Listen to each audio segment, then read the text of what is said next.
رسول کیا آپ نے نہیں دیکھا ان لوگوں کو جنہوں نے اپنی خواہشات کو اپنا خدا بنا لیا ہے، اپنی خواہشات کو اپنا معبود بنا لیا ہے، جو وہ چاہتے ہیں اسی کے پیچھے بھاگتے ہیں، اس کی عبادت کرتے ہیں۔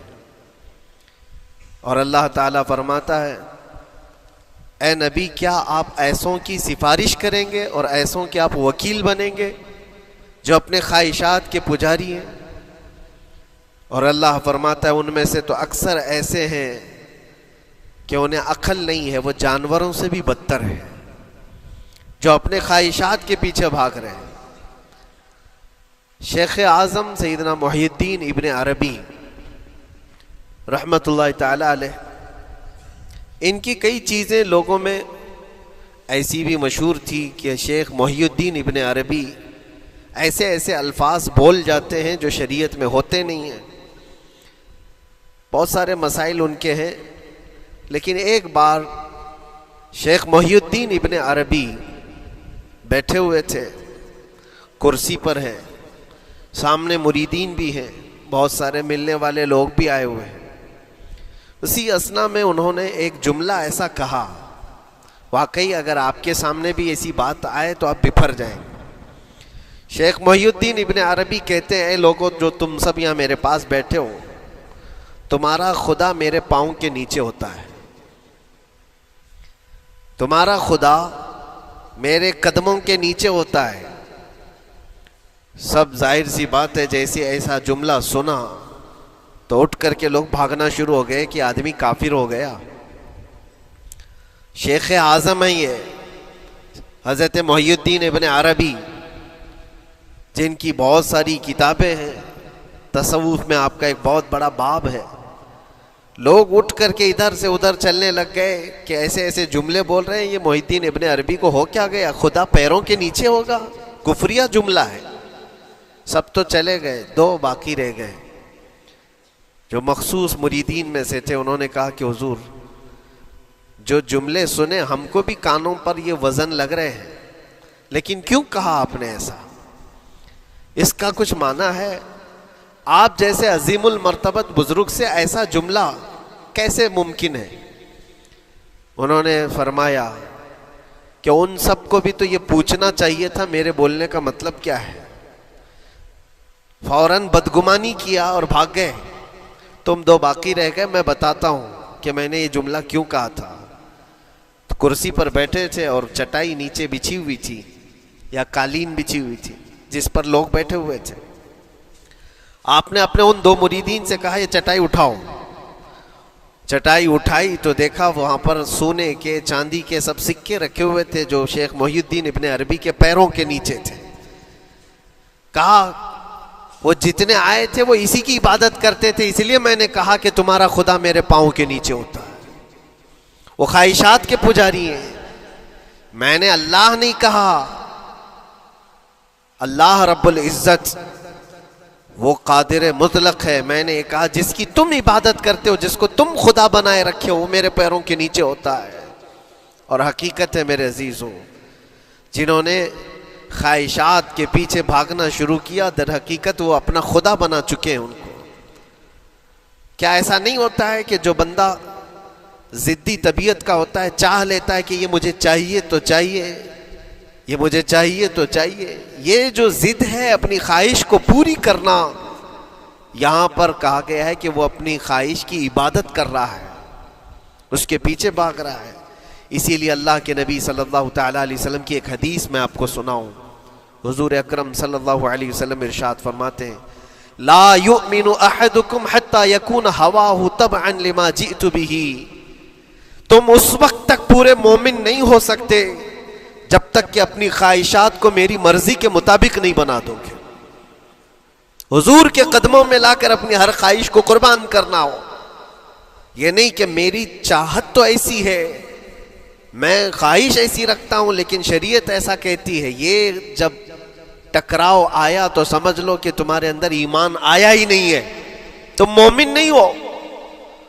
مومن وہ ہے جہاں دنیا کی ساری خواہشات وہ حضور کے قدموں پر قربان کر دیتا ہے، اس کی اپنی کوئی خواہش نہیں ہوتی۔ اسی لیے میں اکثر یہ کہتا ہوں ان نوجوانوں سے جو جن کو کچھ نصیحت کی جائے تو وہ کہتے ہیں کہ مولانا ہماری لائف ہے، ہمیں انجوائے کرنے دی جائے.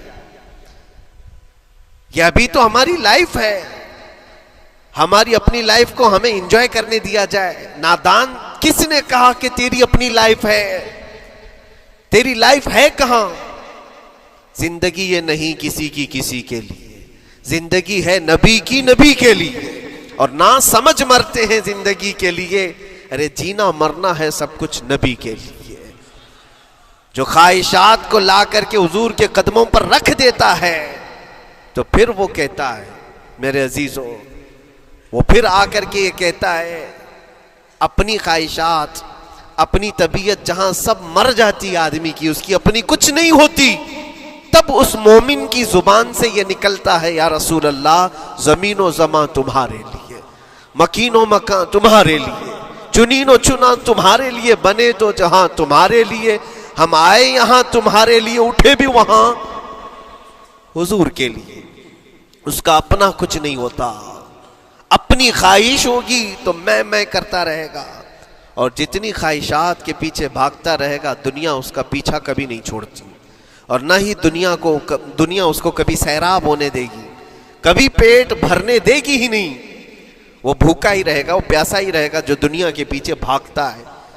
ایک مرتبہ سیدنا عبداللہ ابن مسعود رضی اللہ تعالیٰ عنہ غمگین بیٹھے ہوئے تھے، کسی بات کا غم ہوگا. نبی پاک صلی اللہ تعالیٰ علیہ وسلم کا گزر ہو رہا تھا، آپ نے دیکھا، حضرت عبداللہ ابن مسعود سے پوچھا کہ غم کیوں ہے؟ تو آپ خاموش رہے. تو اللہ کے نبی صلی اللہ علیہ وسلم نے ایک جملہ فرمایا جو آج ہم سب کے لیے سبق ہے میرے عزیزوں. فرماتے ہیں لا تکثر ہمک ما یقدر یکن، اپنے غم کو زیادہ مت بڑھا، جتنا لکھا ہے اتنا مل کے رہے گا. وما ترزق یأتک، جتنا اللہ نے رزق لکھا ہے وہ آ کر رہے گا، وہ تیرے پاس آ جائے گا. غم کب بڑھتے ہیں انسانوں کے؟ ہمارے اندر جو ٹینشن جس کو آپ کہہ رہے ہو، فرسٹریشن کہہ رہے ہو، یہ سب چیزیں انسان کی زندگی میں کب آتی ہیں؟ جب یہ اپنی لو اور اپنی خواہشات دنیا سے لگاتا ہے.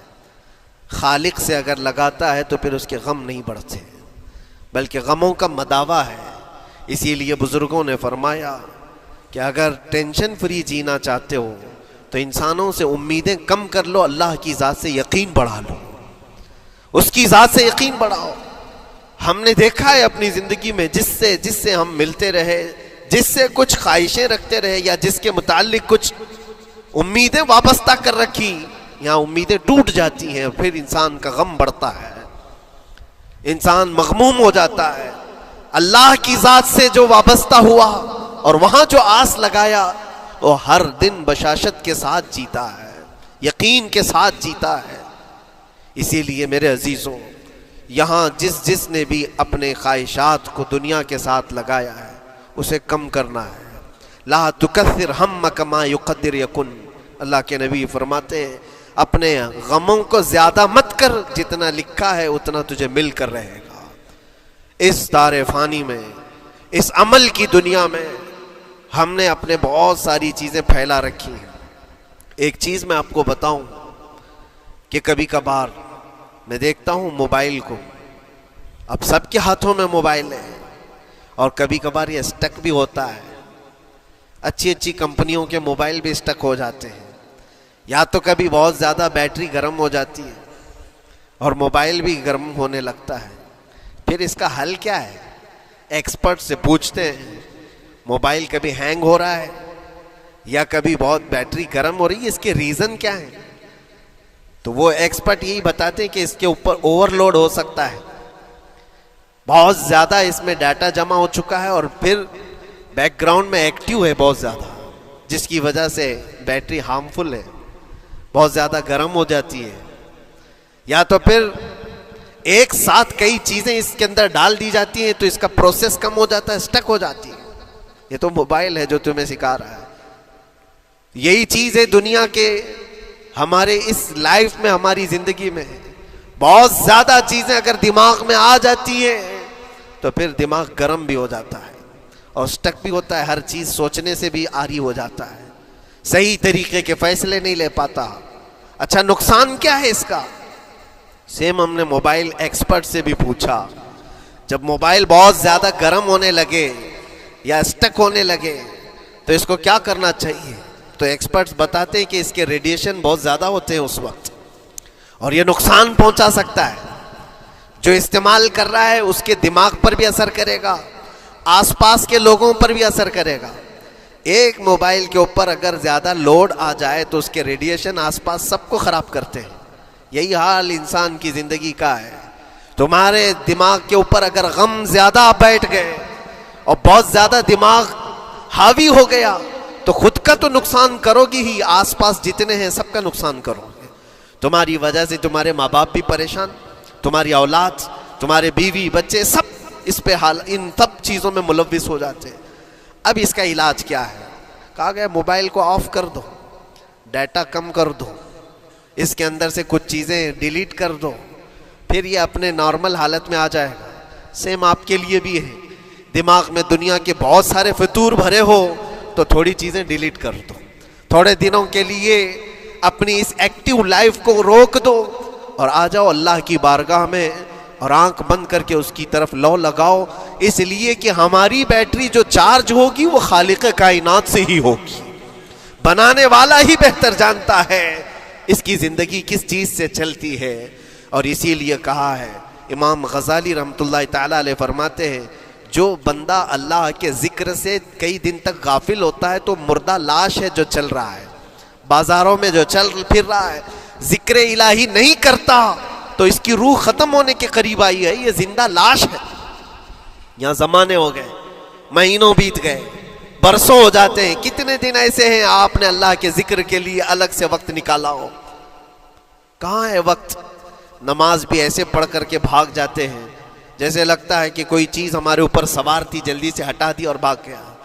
نہیں میرے عزیزو, ہماری روح جب بیمار ہوتی ہے, ہماری روح کو جب بھوک لگتی ہے تو اللہ کے ذکر سے اس کا علاج بھی ہوتا ہے اور اس کو رزق بھی ملتا ہے. لیکن ہم رزق دیتے ہی نہیں. کبھی آپ نے دیکھا ہماری باڈی کو, صبح ناشتہ نہ کرو, دوپہر میں کھانا نہ کھاؤ تو شام تک ہمارا جسم ہچکولے لینے لگتا ہے, چکر آنے لگ جاتے ہیں. کیوں؟ جسم 2 وقت کے کھانے کو چھوڑنا برداشت نہیں کر پاتا, کمزوری آ جاتی ہے. جسم کو بھوک لگتی ہے, ہمیں کھانا دینا اسے ضروری ہے. اسی طرح اللہ نے ہماری جو روح بنایا ہے, روح کو بھی رزق کی ضرورت ہے. اور روح کا رزق کیا ہے؟ روح کا کھانا پینا کیا ہے؟ کاجو بادام میوے پستے کھا کر کے روح کو طاقتور نہیں بنا سکتے. فرمایا گیا روح کی غذا اللہ کا ذکر ہے. جب بندہ اللہ کا ذکر کرتا ہے تو اس کی روح کو طاقت ملتی ہے اور روح کمزور نہیں رہتی, طاقتور بن جاتی ہے. عزیزان گرامی وقار, پھر میں خلاصتاً یہ بات کہوں گا کہ ہم نے دنیا میں اتنی ساری چیزیں پھیلا لی ہیں, اتنے سارے, جس کی وجہ سے غموں کا بوجھ ہمارے دماغ پر طاری ہے. اور ایک وقت وہ آئے گا جب ساری چیزیں چھوڑ کر کے فوراً بھاگنا پڑے گا, نکلنا پڑے گا. کچھ لوگوں کے متعلق کہا گیا ہے کہ روح نکلنے کے وقت اس کو بہت تکلیف ہوتی ہے. سب کے لیے نہیں, کچھ ایسے لوگ ہیں جن کی روح نکلنے کے وقت درد زیادہ ہوتا ہے, تکلیف زیادہ ہوتی ہے مرنے کے وقت. پوچھا گیا کیوں؟ کہا کہ یہ روح جو ہے اس کی ساری بنائی ہوئی چیزوں میں اٹکی ہوئی ہے, اس کی اولاد میں بھی ہے, اس کے مال میں بھی لگی ہوئی ہے, اس کے گھر میں بھی لگی ہوئی ہے, اس کے جائیداد میں بھی لگی ہوئی ہے. روح جب نکل رہی ہوتی ہے ان سب چیزوں سے بھی نکل رہی ہے. جہاں جہاں اس کی خواہشات لگی ہوئی تھی سب جگہ سے کھینچا جا رہا ہے تو درد بڑھتا چلا جاتا ہے, تکلیف بڑھتی چلی جاتی ہے. اور پھر وہ جب دیکھ رہا ہوتا ہے خالی ہاتھ جا رہا ہو, تکلیف زیادہ ہوتی. اسی لیے میرے عزیز و اللہ کے نبی صلی اللہ تعالیٰ علیہ وسلم کا جب آخری وقت آیا, آپ کے وصال کا وقت آیا, حضور نے اپنی بیویوں کو بلایا, ازواج مطہرات کو بلایا اور پوچھا کہ کس کے پاس کتنا سونا ہے, کتنا زیور ہے. ازواج مطہرات نے کہا میرے پاس اتنا ہے, ان کے پاس اتنا ہے. سب نے اپنے چاندی سونے کے زیورات لا کر پیش کر دیا. حضور پاک صلی اللہ علیہ وسلم نے فرمایا اے میری بیویوں, اے میری ازواج, اگر تم چاہو تو یہ سب اللہ کی راہ میں خیرات کر دو, اللہ کی راہ میں اس کو وقف کر دو, خیرات کر دو. بیویوں نے پوچھا یا رسول اللہ صلی اللہ علیہ وسلم کیا آج سے سونا چاندی پہننا حرام ہو گیا ہے, کیا ہمارے لیے ناجائز ہو گیا ہے؟ نبی پاک صلی اللہ علیہ وسلم نے فرمایا نہیں، زینت تو تمہارے ہی لیے ہے، سونا اور چاندی تمہارے لیے ہے، حرام نہیں ہے، ناجائز نہیں ہے، لیکن میں دیکھ رہا ہوں میری زندگی کا آخری وقت آ گیا، میں رب ذوالجلال کی بارگاہ میں جانے والا ہوں، میں یہ چاہتا ہوں کہ اس حال میں دنیا سے جاؤں کہ میرے گھر میں سونا چاندی کا کوئی ٹکڑا پڑا ہوا نہ ہو اور اللہ کی بارگاہ میں فقیر اٹھایا جاؤ۔ یہ نبی پاک صلی اللہ تعالیٰ علیہ وسلم کی خواہش ہے کہ میں اللہ کی بارگاہ میں اس حال میں جاؤں کہ میرے گھر میں کوئی چیز رکھی ہوئی نہ ہو، سونا اور چاندی، مال و دولت، کیونکہ میرے عزیزوں اسی سے اندازہ کرو انسان اپنی خواہشات میں اتنا گھر جاتا ہے کہ اس سے نکلنا اس کے لیے مشکل ہوتا ہے، اور روح نکلنے کے وقت یہی تو تکلیف ہوتی ہے کہ کہاں کہاں کیا کیا بنایا تھا، کتنا جمع کیا تھا، حساب کرتے کرتے اس کی روح نکل جاتی ہے۔ ہم نے دیکھا ہے، میں اپنا ایک تجربہ بتاتا ہوں، عمرہ سے ہم واپس آ رہے تھے، 40 لوگوں کا قافلہ تھا، ایئرپورٹ پر پہنچے، بہت تاخیر ہو چکی تھی اور فلائٹ کا وقت بہت کم رہ گیا تھا، اور حاجی لوگ ماشاءاللہ جاتے ہیں تو خوب بھر بھر کر کے سامان بھی لیتے ہیں، کیا کیا سامان تھے سب کے پاس، اور ہمارا بار بار جانا آنا ہوتا ہے، میں کبھی کوئی زیادہ چیزیں رکھتا نہیں۔ ہم تو آگے نکلے، گروپ پورا تھا اور سارے لوگ سامان لے کر کھڑے تھے، وقت گزرتا گیا، فلائٹ جہاں چیک ان ہو رہا تھا سامان، انہوں نے کہا کہ 25 کلو سے زیادہ کا الاؤڈ نہیں ہے، اور یہاں 40 کلو لے کر بیٹھے ہوئے تھے، میرا تو تھوڑا سا لے لے، تیرا تو تھوڑا سا لے لے، ایک دوسرے کو پیش کر رہے ہیں۔ 3-4 لوگوں نے تو مجھے پکڑایا کہ آپ کے پاس سامان کم ہے مفتی صاحب، آپ تھوڑا سا ہمارا لے لو، جس کا لے سکتے تھے لے لیا۔ پھر اس کے بعد 1 گھنٹے سے کم ٹائم بچا تھا، انہوں نے کاؤنٹر کلوز کر دیا، میں نے دیکھا 20 سے 25 حاجی ایسے ہیں جن کا سامان بکھرا ہوا ہے، اور کیا لے جا سکتے ہیں ہاتھ میں، وہ بھی 7 کلو 8 کلو اتنا ہی تھا۔ ان کی خواہشات میں دیکھ رہا تھا، کوئی مسلح اٹھاتا ہے، کوئی کھجور اٹھاتا ہے، کوئی کہتا ہے نہیں میرے بچوں کے لیے کھلونے لیا تھا اس کو لے لیتا ہوں، وہ لے لو تو مسلح چھوڑنا پڑتا ہے، یہ لے لو تو کھجور چھوڑنا پڑ جاتا ہے۔ کسی نہ کسی طرح سے وہ لوگ آخری وقت 2-4 چیزیں لے کر کے نکل رہے تھے، اور بکھرا ہوا پورا سامان ایئرپورٹ پر ایسے ہی موجود تھا، 1-2 کلو نہیں، کتنے کلو کا سامان چھوڑ کر کے یوں ہی آنا پڑا۔ یا تو پھر فلائٹ کے سفر پہ جاؤ یا سامان میں لگے رہو، 2 ہی آپشن تھے، اور کون وہ چھوٹے سامان کے لیے اپنا سفر ملتوی کرتا۔ واپس آئے، حسرت بھری نگاہوں سے دیکھتے رہے اپنے سامان کو، اور پھر اندر آ کر جب بیٹھے میرے ذہن میں یہ بات گونجنے لگی، یہی حالت ہوتی ہوگی جب انسان دنیا سے جا رہا ہوتا ہے، جب یہاں سے رخصتی کا وقت آتا ہے اور ملک الموت سر پر آ کر کھڑا ہو جاتا ہے، روح نکلنے کے لیے بھی تھوڑا سا وقت باقی ہے، بس منٹوں میں بھی نہیں رہ گیا، جب اس کو نظر آتا ہے اب یہ سوچتا ہے اتنی نمازیں باقی رہ گئی، اتنی زکوٰۃ بھی رہ گئی، حج بھی تھا، اور بھی کچھ چیزیں کسی کے دینے کے باقی تھے، قرضے بھی تھے، کس چیز کی نصیحت کروں، کس چیز کی وصیت کروں، فلاں جگہ ایک گھر خرید کر کے اس کے ڈاکیومنٹ تو وہاں رکھا تھا، بیٹے کو بھی نہیں بتایا، بیٹی کو بھی نہیں بتایا، پتہ نہیں کس کے ہاتھ لگ جائے گا، یہ خواہشات گھومتی رہتی ہیں، وہ کسی کو بتا بھی نہیں پاتا، ادھر ملک الموت روح نکال کر نکل پڑتی۔ یہ انسان کی شارٹ لائف ہے، مختصر سی زندگی ہے، جہاں یہ خواہشات دھری کی دھری رہ جاتی ہیں۔ اسی لیے شیخ سعدی نے بہت اچھی بات فرمائی، ایک بادشاہ نے اعلان کیا تھا اپنے وزیروں میں سے ایک کو، اس سے بہت خوش ہوا اور کہا جا آج تجھے میں اتنی جائیداد دوں گا، اتنی زمین، اتنی پراپرٹی دوں گا، جتنا تو اپنے ہاتھ میں ایک لکڑی لے کر گھیر دے گا، جتنی زمین تو گھیرے گا اتنی تیرے نام لکھ دوں گا، لیکن اس کے لیے ایک شرط ہے، صبح یہ لکڑی لے کر تو راؤنڈ مارنا اور اتنا گول سرکل بنانا سورج ڈوبنے سے پہلے تک، جتنی زمین گھیر لے گا وہ پوری تیرے نام پر۔ اس نے سوچا کہ اتنی بڑی زمین میں گھیر سکتا ہوں، ایک پورے دن میاں ممبئی والے اچھی طرح جانتے ہیں 4x4 کی جگہ مل جائے تو یہاں کتنی بڑی غنیمت ہوتی، اور اس بندے کو بادشاہ نے کہا لکڑی ہاتھ میں لے لے اور لکیر کھینچ، شام ہونے سے پہلے جتنا کرے گا پورا تیرے نام پر۔ وہ نکلا، اور جب لکیر کھینچتے جب چلنے لگا، پیچھے مڑ کے دیکھتا تھا بہت لمبی ہو گئی ہے، اتنی زمین میرے نام پر ہونے والی ہے، 2 پہر ہو گئی، وہ واپس آنا نہیں چاہ رہا ہے۔ واپس آ کر کے سرکل پہ ختم تو کرنا ہے جہاں سے شروع کیا تھا. سوچتا اور تھوڑا سا اور تھوڑا سا اور تھوڑا کرتے کرتے وہ اثر ہو گئی اس کی. اب اس کو لگا کہ واپس پلٹنا چاہیے.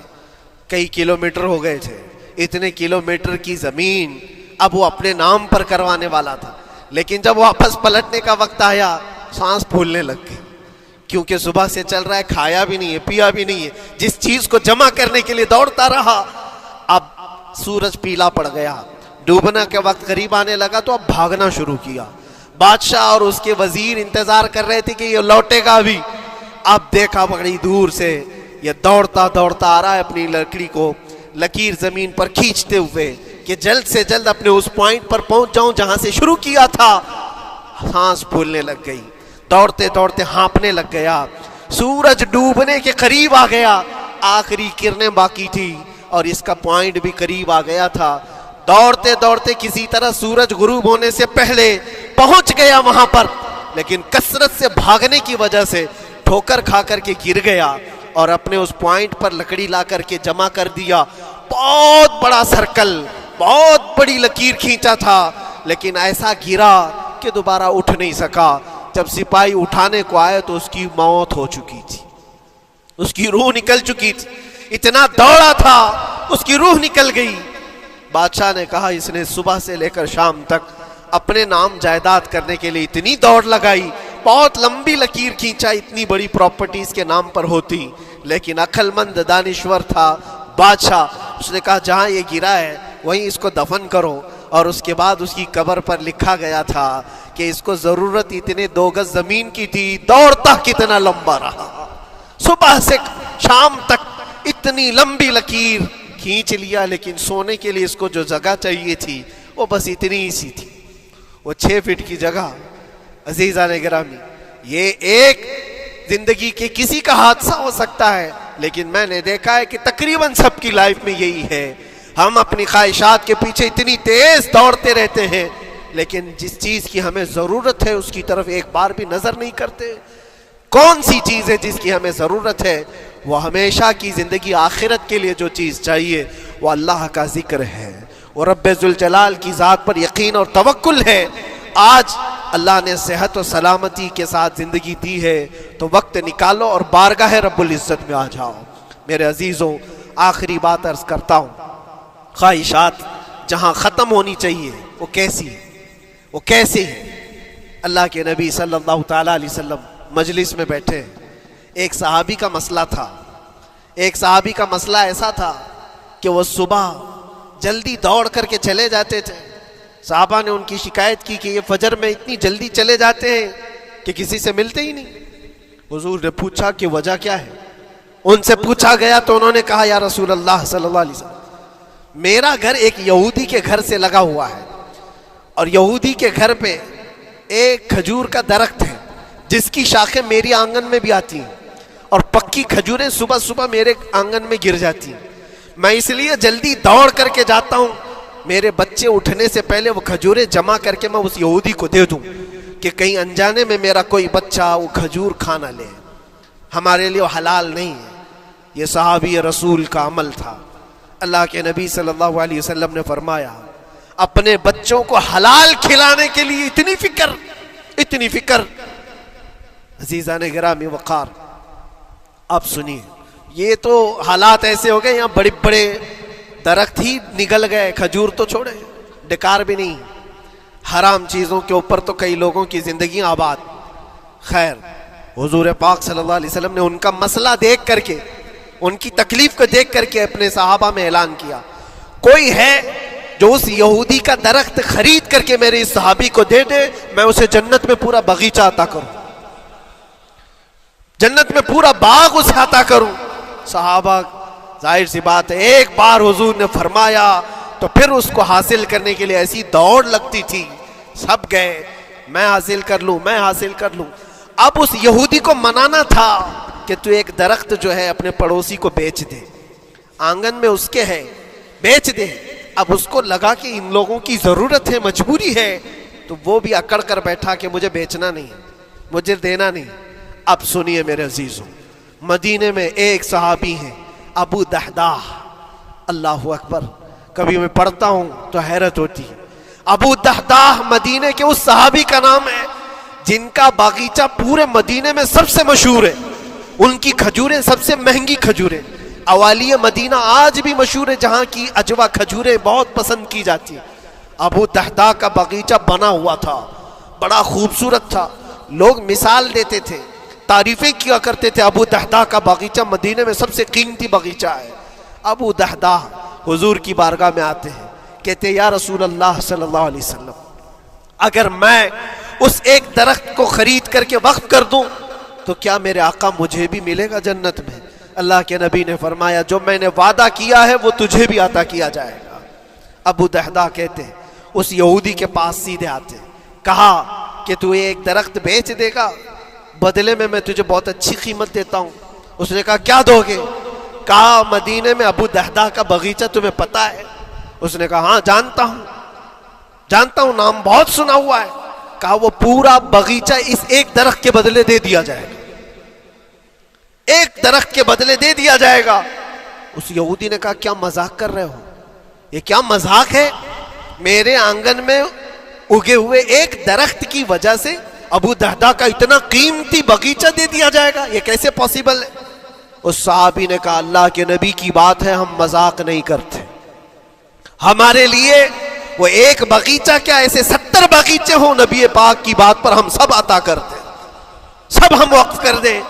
اس یہودی نے کہا کہ ان کی تو مت ماری گئی ہے مسلمانوں کی, یہ دیکھو اپنے نبی کی بات پر اتنا قیمتی باغیچہ مجھے دینے کو تیار ہے. اور پھر اس نے سوچا سودا بھی تو اچھا ہی ہے, باغیچہ تو ملے گا ہی, لیکن جو میں درخت بیچ رہا ہوں یہ جائے گا کہاں؟ یہ بھی تو میرے آنگن میں ہی رہنے والا ہے. درخت اگر کوئی خرید لیا تو ایسا تو نہیں ہے کہ یہ درخت وہاں جائے گا, یہ تو میرے آنگن میں ہی ہے. سودا کر لیا. کہا بات اگر سچی ہے تو میں یہ درخت اپنے پڑوسی کو جو تمہارا دوست ہے مسلمان اس کو دے رہا ہوں, بدلے میں مجھے ایک باغیچہ دے دو. ابو دہداہ نے اسی وقت لکھ کر کے دے دی, یہ باغیچہ تیرے نام کا ہے. سوچو میرے عزیزوں, جس کو سینچا ہو محنتوں سے, جس باغیچے کو سجایا ہو, وہ راستے میں کھڑے ہو کر کے اس کا سودا کر رہے ہیں. کس بات پر؟ حضور پاک کی بات تھی, رسول اللہ کا فرمان تھا. آئے, ان کی بیوی ان کے بچے, باغیچے میں ہی گھر بنا ہوا تھا, نہایت ٹھنڈا گھر ہوا کرتا تھا. وہ لوگ سکون کے لیے وہاں بیٹھتے تھے. ابو دہداہ اپنے باغیچے کے دروازے پر آئے, پھاٹک پر, اندر نہیں آتے, باہر کھڑے ہو کر کے اپنی بیوی کو پکارتے. ام دہداہ پوچھتی ہے, وہ آواز آتی ہے کیا ہوا اندر کیوں نہیں آتے؟ باہر کھڑے ہو کر ابو دہداہ کہتے ہیں بیگم باہر آ جا, یہ باغیچہ بک چکا ہے, اب ہمارا نہیں ہے, سامان لے, بچے لے اور باہر آ جا. بیوی نے کہا یہ کیسے اچانک؟ نہ کچھ کہا نہ کچھ بتایا, لیکن وہ عورتیں دنیا دار عورتیں نہیں تھیں. وہیں سے اندر سے کہتی ہے ابو دہداہ میرا تم پر یقین ہے, اگر سودا کیا ہوگا تو بہت بھاری سودا کیا ہوگا, ورنہ ابو دہداہ کا باغیچہ مدینے میں بیچے جانے کے قابل نہیں ہے. کون ہے جو اس کی قیمت لگائے گا؟ میرا گمان یہ ہے کہ میرا شوہر اگر سودا کیا ہوگا تو بہت اونچا سودا کیا ہوگا. ابو دہداہ نے کہا میری رفیق حیات باہر تو آ جا, میں تجھے بتاؤں کون سا سودا کیا ہے, باہر آ جا. بچوں کو لیتی, اپنا سامان سمیٹتی ہے اور اسی وقت باغیچہ چھوڑ کر کے باہر نکل آئی. ابو دہداہ سے پوچھتی ہے یہ اچانک سودا کرنے کی کیا ضرورت پیش آئی؟ یہ اس طرح سے اچانک تم نے سودا کر لیا اور مجھے باہر بلایا, کیا سودا کیا, کتنے پہ بیچا؟ ابو دہداہ نے کہا میرے ہاتھ میں پیسہ تو 1 روپیہ نہیں, 1 درہم نہیں ہے. کہا پھر کتنے میں بیچا؟ کہا اندازہ بھی نہیں کر سکتی. اللہ کے نبی نے فرمایا میرے اس صحابی کے لیے جو ایک درخت خرید کر کے دے دے اسے میں جنت کا باغیچہ عطا کروں گا. میں نے اپنے دوست مسلم بھائی کے لیے اس کا درخت خرید کر کے وقف کیا ہے اور بدلے میں اس یہودی کو یہ باغیچہ دے دیا ہے. بیوی وہ نہیں تھی جو یہ کہتی کہ مت ماری گئی ہے تیری, گھر بیچ کے آ گیا, فلاں کر کے آ گیا. وہ دنیا دار عورت نہیں تھی, ہاتھ اٹھاتی ہے اور سر پر رکھتی ہے اور کہتی ہے ابو دہداہ مجھے تمہارے بارے میں یہی یقین تھا, قسم رب ذوالجلال کی اگر وہ یہودی اس باغیچے پر نہیں مانتا تو ہمارے پاس اور جو کچھ تھا سب دے کر کے ہم نبی پاک کی بات پر عمل کر لیتے. حضور کی بات تھی، وہ یقین تھا، دنیا دے دیا، خواہشات قربان کر دیا قدم مصطفیٰ پر۔ اسی لیے اقبال نے کہا ہے کہ جو کچھ بھی ہمارے پاس ہے وہ نام مصطفیٰ سے ہے، آبرو ماز نام مصطفیٰ، ہم سب کی عزت و آبرو مصطفیٰ کے نام سے ہے۔ وہاں اپنی خواہشات قربان کر دو، ختم کر دو، اپنے اندر کی جتنی چیزیں ہیں حضور نے فرمایا، تو اس کے بعد اپنی طبیعت نہیں، اپنی خواہش نہیں، تم اپنے گھر پر سوچتے بیٹھے رہو گے کہ میرا گھر کیسے، میری بیوی کیا بول رہی ہے، میرا باپ کیا بول رہا ہے، میری ماں کیا بول رہی ہے؟ نہیں، وہ صحابہ کی زندگی یہ تھی، دنیا کیا بول رہی ہے اس سے ہمیں مطلب نہیں، میرے مصطفیٰ کیا فرما رہے ہیں۔ اپنی خواہشات وہاں پر۔ حضرت انس بن نزیر ایک صحابی ہیں، وہ حضور صلی اللہ تعالیٰ علیہ وسلم کے بڑے رازدار صحابی تھے، حضور ان کے گھر پر موجود ہے۔ مکہ سے ایک لیٹر آیا، جنگوں کی وہ لوگ تیاری کر رہے تھے، اور انس بن نزیر کون ہے؟ یہ ان کی بیوی جو تھی انس بن نزیر کی، اپنی بیوی سے بہت محبت کرتے تھے، بلکہ عشق کرتے تھے، عشق کرتے تھے اپنی بیوی سے، اور عشق میں ان کی شادی بھی ہے، اپنی بیوی کو بہت چاہتے تھے۔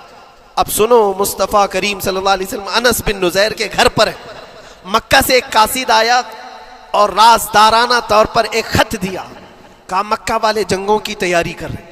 حضور نے خط کو پڑھوایا اور انس بن نزیر سے کہا، انس یہ بات تیرے اور میرے بیچ میں راز ہے، کسی سے نہیں کہنا، جب تک میں نہ کہوں اس خط کا ذکر کسی سے نہ کرنا۔ انس بن نزیر نے کہا، اے اللہ کے نبی آپ کا حکم، اس کے بعد میری زبان نہیں کھلے گی۔ خط کو بند کر دیا، رکھ لیا۔ حضور جب تشریف لے گئے گھر سے، ان کی بیوی، ان کی محبوبہ، ان کی رفیق حیات جس کو بہت زیادہ چاہتے تھے آئی، کہا انس رسول اللہ گھر پر آئے تھے، کچھ راز کی بات چل رہی تھی، کیا بات چل رہی تھی؟ انس بن نزیر نے کہا، دیکھ میری بیگم، محبت اپنی جگہ پر، وہ میرے مصطفیٰ کا راز، وہ میں نہیں شیئر کر سکتا، وہ نہیں بتا سکتا۔ بیوی ہنس کر کہتی، تم نہیں بتاؤ تو کوئی بات نہیں، میں نے تو دیوار کے پیچھے سے سن لیا ہے، مکہ والے جنگوں کی تیاری کر رہے ہیں، خط آ گیا ہے۔ انس بن نزیر نے اپنی بیوی سے اتنی بات سنی، سیدھے جا کر کے گلا پکڑ لیا، گردن کو دبوچ دیا اور کہا، اس وقت تک میں تیری گردن نہیں چھوڑوں گا جب تک میرے مصطفیٰ کا فرمان نہ آ جائے۔ گردن پکڑ لیا اس عورت کی جس کو سب سے زیادہ یہ چاہتے تھے، لے آئے حضور کے پاس، کہا یا رسول اللہ معاف کر دیں، آپ کا راز تھا، میں نے تو نہیں بتایا، مگر میری بیوی نے دیوار کے پیچھے سے سن لیا، اور اس لیے میں اس کی گردن پکڑ کر کے لایا ہوں کہ کہیں میں مجرم نہ بن جاؤں، نبی پاک کا راز افشا کرنے والا میں مجرم نہ بن جاؤں۔ آقا اگر آپ حکم فرمائیں تو میں اس کو ختم کر دوں یا اس کو طلاق دے کر کے آزاد کر دوں، آپ کے فرمان پر میں کامل عمل کر سکوں۔ اللہ کے نبی نے فرمایا، انس چھوڑ دے گردن، جس طرح تو ہمارے راز کی حفاظت کرتا ہے، یہ میری صحابیہ ہے، یہ بھی میرے راز کی حفاظت کرے گی۔ اس کے بعد ہاتھ چھوڑ دیا اور اپنی بیوی سے کہا کہ دیکھ میری محبت، میرا عشق اپنی جگہ پر، بات جب مصطفیٰ کی آئے گی پوری کائنات کو میں چھوڑ دوں گا، میرے مصطفیٰ کی بات کو عمل کروں گا۔ اور اس بیوی نے بھی یہی کہا، انس اگر تو مجھے راز بتا دیتا حضور کا، عشق میں ڈوب کر کے، محبت میں ڈوب کر کے، تو جو گلا تو نے میرا پکڑا، کل میں تیرا گلا پکڑ کر حضور کے پاس لاتی کہ حضور یہ آپ کی غلامی کے قابل نہیں ہے۔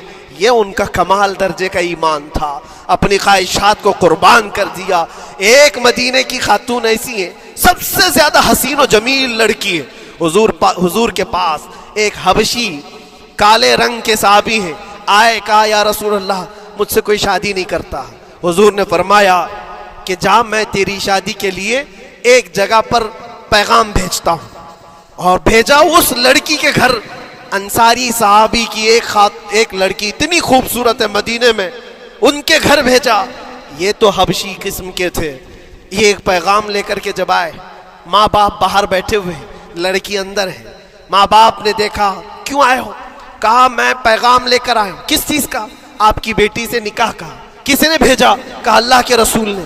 ماں اور باپ ہیں، شکل و صورت دیکھی اور ان کی حسینہ بیٹی، کہا ٹھیک ہے تم جاؤ واپس، ہم حضور سے بات کر لیں گے۔ اتنا ہی کہا، ٹال دیا ہوگا۔ وہ صحابی جو آئے تھے کالے رنگ کے، انہوں نے کہا یہ تو روز کی بات تھی، ہر جگہ ریجیکٹ ہوتا ہی تھا، میرے لیے تعجب کی بات نہیں تھی، میں تو واپس آیا حضور کے پاس۔ ہوا گھر میں کیا، اندر جوان لڑکی جو گھر میں موجود تھی بھر آئی، کہا ماں باپ سے پوچھتی ہے کہ اماں کون آیا تھا؟ کہا ایک نوجوان نکاح کا پیغام لے کر کے۔ اس خاتون نے کہا، لڑکی نے کہا آپ نے کیا کہا؟ کہا ہم بعد میں بات کر لیں گے۔ کہا آپ کو اندازہ نہیں آپ نے کتنی بڑی خطا کی ہے، اللہ کے نبی کا فرمان آیا تھا اور آپ نے ٹال دیا، میں تیار ہوں اس کے ساتھ نکاح کرنے کے لیے، نبی پاک کا حکم ہے۔ ماں باپ نے کہا بیٹا تو نے دیکھا ہے، بیٹا تو نے دیکھا جو پیغام لے کر کے آیا تھا وہ تیری میچنگ کا ہے یا نہیں، تو نے دیکھا؟ اس نوجوان نے کہا، اس لڑکی نے کہا میں نے پیغام لے کر آنے والے کو تو نہیں دیکھا، آمینہ کے لال کو تو دیکھا ہے، جس نے پیغام بھیجا ہے اس کو دیکھا ہے، اس کے حکم کے بعد پھر کسی کو دیکھنا بنتا ہی نہیں ہے۔ وہ دونوں ماں باپ دوڑتے ہوئے حضور کے پاس آئے، اور وہ صحابی ابھی بتا ہی رہے تھے کہ میں ریجیکٹ ہو کر کے آیا ہوں، تبھی ماں باپ بھی دوڑ کر کے آئے، کہا یا رسول اللہ خطا ہو گئی، ہم نے تاخیر کی آپ کے حکم میں، اے اللہ کے نبی ہم راضی ہیں، اپنی بیٹی کا نکاح انہی کے ساتھ کریں گے جن کا پیغام آپ نے بھیجا ہے۔ کیا اپنی خواہشات کو حضور کے قدموں میں لا کر قربان نہیں کیا؟ لیکن نکاح ہوا بھی، وہ نوجوان عبداللہ اسود نکاح کا ہے، حضور نے نکاح کروا دیا مسجد نبی، اور حضرت عثمان سے کہا کہ ان کو کچھ پیسہ دے دو، مال دے دو، شادی کا سامان تو خرید لے، جہیز لے لے، اپنا گھر سجا لے۔ ان کو صحابہ نے پیسے دیے، غریب تھے، میں بازار میں جا کر اپنی شادی کا سامان خرید رہے تھے، شام کے وقت اعلان ہو گیا مشرکین مکہ نے مدینے پر حملہ کیا ہے، اللہ کے نبی جہاد میں نکل رہے ہیں۔ یہ عبداللہ اسود جن کا نکاح مسجد میں ہوا اور رات کو سہاگ رات آج تھی، آج اپنے گھر دلہن لانے والے تھے، جو گھر سجانے کے لیے سامان خریدنا تھا جا کر کے گھوڑا خرید رہے، تلوار خرید رہے، اور اس کے بعد جنگ میں استعمال ہونے والا سامان خرید رہے، سب پیسے خرچہ کر دیے جنگ کے استعمال کے، زیرہ خرید لی، وہ ٹوپی خرید لی لوہے کی، سب خرید کر کے سیدھے میدان جنگ میں آ گئے۔ صحابہ بھی پہچان نہیں رہے تھے، صحابہ بھی نہیں پہچان رہے تھے، وہ غریب صحابی کبھی گھوڑے پر نہیں بیٹھے، لیکن شادی کا پورا پیسہ یہ جنگ کے سامان میں لگا دیا۔ اور جب جنگ شروع ہوئی احد کی میدان جنگ میں، جب صحابہ لڑ رہے تھے، حضور پاک پوچھتے اپنے صحابہ سے، یہ ایک جوان ہے جو پورا چہرہ ڈھکا ہوا ہے، گھوڑے پر بیٹھا ہے، جوان مردی کے ساتھ لڑ رہا ہے، اے میرے صحابہ جانتے ہو کون ہے یہ؟ صحابہ غور سے دیکھتے اور کہتے یا رسول اللہ یہ مدینے کا نہیں لگتا، ہمارے آپس کا نہیں ہے، کہیں باہر سے آیا ہے۔ حضور نے فرمایا جا کے غور سے دیکھو، اس کی کالی کالی کوہنیوں سے میں پہچان رہا ہوں، وہ میرا عبداللہ اسود ہے، آج میں نے اس کو شادی کے لیے پیسے دیے تھے، وہ سارے پیسوں سے یہ جنگ کا سامان خرید کر کے لایا ہے۔ شام ہونے سے پہلے خبر آئی عبداللہ اسود کو ظالموں نے شہید کر دیا تھا، قتل کر دیا تھا، اور وہ مٹی میں گرے ہوئے تھے۔ حضور خود چل کر کے آئے، عبداللہ اسود کے پاس آ کر کے بیٹھتے ہیں اور سر اٹھا کر کے اپنی گود میں رکھتے ہیں، چہرے سے دھول کو صاف کرتے ہیں، اور پھر فرماتے ہیں اللہ کے کچھ بندے ایسے ہیں جو اللہ سے کیا ہوا وعدہ پورا کر کے دکھاتے ہیں، ساری دنیا ایک طرف، فرمان مصطفیٰ ایک طرف۔ میرے عزیزوں، یہ خواہشات کی قربانیاں ہیں جب جا کر کے ایمان تکمیل پاتا ہے۔ بس اخیر میں اتنا کہوں گا، ہمارا ایمان صرف اتنا ہونا ہے، انہیں جانا انہیں مانا، نہ رکھا غیر سے کام، للہ الحمد میں دنیا سے مسلمان گیا۔